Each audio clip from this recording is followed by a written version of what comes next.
जगत में प्रत्येक व्यक्ति को किसी ना किसी प्रकार की निर्बलता अवश्य होती है। जैसे कोई बहुत तेजी से दौड़ नहीं पाता तो कोई अधिक भार नहीं उठा पाता, कोई असाध्य रोग से पीड़ित रहता है तो कोई पढ़े हुए पाठों को स्मरण में नहीं रख पाता। ऐसे अनेकों उदाहरण और भी हैं। क्या आप किसी ऐसे व्यक्ति को जानते हैं जिसे सब कुछ प्राप्त हो और हम जीवन की उस एक निर्बलता को जीवन का केंद्र मानकर जीते हैं? इस कारणवश हृदय में दुख और असंतोष रहता है सदा।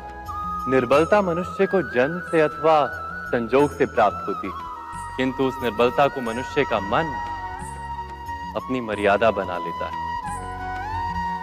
किंतु कुछ व्यक्ति ऐसे भी होते हैं जो अपने पुरुषार्थ और श्रम से उस निर्बलता को पराजित कर देते हैं।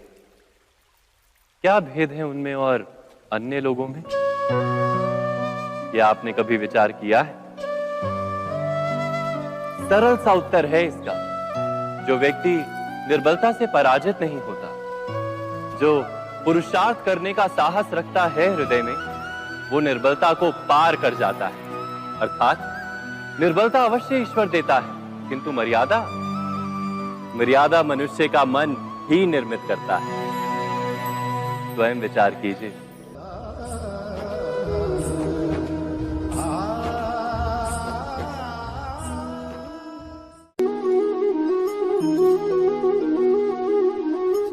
भविष्य का दूसरा नाम है संघर्ष। हृदय में आज इच्छा होती है और यदि पूर्ण नहीं हो पाती तो हृदय भविष्य की योजना बनाता है। भविष्य में इच्छा पूर्ण होगी ऐसी कल्पना करता रहता है, किंतु जीवन ना तो भविष्य में है ना अतीत में। जीवन तो इस क्षण का नाम, अर्थात इस क्षण का अनुभव ही जीवन का अनुभव। पर हम ये जानते हुए भी इतना सा सत्य समझ नहीं पाते। या तो हम बीते हुए समय के स्मरणों को घेर कर बैठे रहते हैं, या फिर आने वाले समय के लिए हम योजनाएं बनाते रहते हैं। और जीवन जीवन बीत जाता है। एक सत्य यदि हम हृदय में उतार लें कि ना हम भविष्य देख सकते हैं, ना ही भविष्य निर्मित कर सकते हैं, हम तो केवल धैर्य और साहस के साथ भविष्य को आलिंगन दे सकते हैं, स्वागत कर सकते हैं भविष्य का। तो क्या जीवन का हर पल जीवन से नहीं भर जाएगा? स्वयं विचार कीजिए।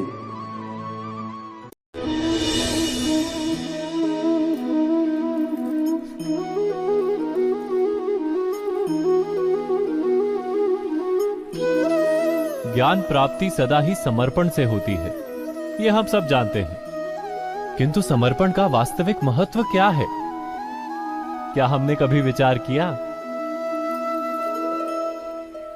मनुष्य का मन सदा ही ज्ञान प्राप्ति में विभिन्न बाधाओं को उत्पन्न करता है। कभी किसी अन्य विद्यार्थी से ईर्ष्या हो जाती है, कभी पढ़ाए हुए पाठों पर संदेह जन्मता है और कभी गुरु द्वारा दिया गया दंड मन को अहंकार से भर देता है। नहीं, क्या ऐसा नहीं होता? न जाने कैसे कैसे विचार मन को भटकाते हैं और मन की इसी अयोग्य स्थिति के कारण हम ज्ञान प्राप्त नहीं कर पाते। मन की योग्य स्थिति केवल समर्पण से निर्मित होती है। समर्पण मनुष्य के अहंकार का नाश करता है। ईर्ष्या, महत्वाकांक्षा आदि भावनाओं को दूर कर हृदय को शांत करता है और मन को एकाग्र करता है। वास्तव में ईश्वर की सृष्टि में ना ज्ञान की मर्यादा है, ना ज्ञानियों की। गुरु दत्तात्रेय ने तो गाय और श्वान से भी ज्ञान प्राप्त कर लिया था। अर्थात विषय ब्रह्म ज्ञान का हो या जीवन के ज्ञान का या गुरुकुल में प्राप्त होने वाले ज्ञान का, उसकी प्राप्ति के लिए गुरु से अधिक महत्व है उस गुरु के प्रति हमारा समर्पण। क्या ये सत्य नहीं?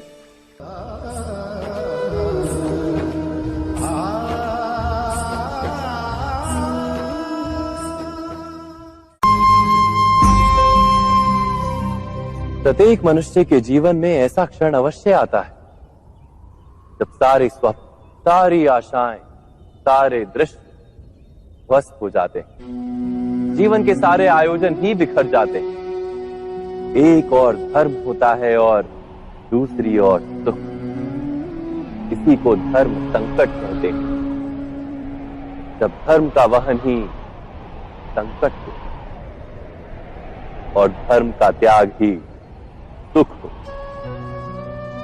विचार कीजिए, कभी किसी स्वजन के विरुद्ध सत्य बोलने का अवसर प्राप्त हो जाता है, कभी ठीक दरिद्रता के समय सरलता से चोरी करने का मार्ग प्राप्त हो जाता है, कभी किसी शक्तिशाली राजनेता या राजा के कर्मचारी का अधर्म प्रकट हो जाता है। सबके जीवन में ऐसी घटना बनती ही रहती है। अधिकतर लोग ऐसे किसी क्षण को धर्म संकट के रूप में जान ही नहीं पाते। हमें किसी प्रकार के संघर्ष का अनुभव ही नहीं होता। सहजता से सुख की ओर खींचे चले जाते हैं, जैसे मक्खी गुड़ की ओर खींची चली जाती। वास्तव में धर्म संकट का क्षण ईश्वर के निकट जाने का क्षण होता है। यदि हम संघर्षों से भयभीत ना हो, सुख की ओर आकर्षित ना हो, अपने धर्म पर दृढ़ रहे, तो ईश्वर का साक्षात्कार दूर नहीं।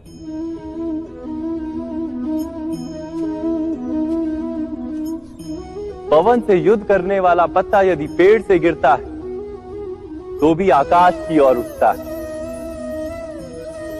पवन से झुकने वाली घास वहीं भूमि पर रह जाती है। अर्थात धर्म संकट से यदि हम संकट को ही टाल दें तो सुख तो मिलता है, जीवन बढ़ता है, किंतु क्या चरित्र नहीं टूटता? क्या आत्मा दरिद्र नहीं हो जाती? क्या ईश्वर से अंतर नहीं हो जाता? स्वयं विचार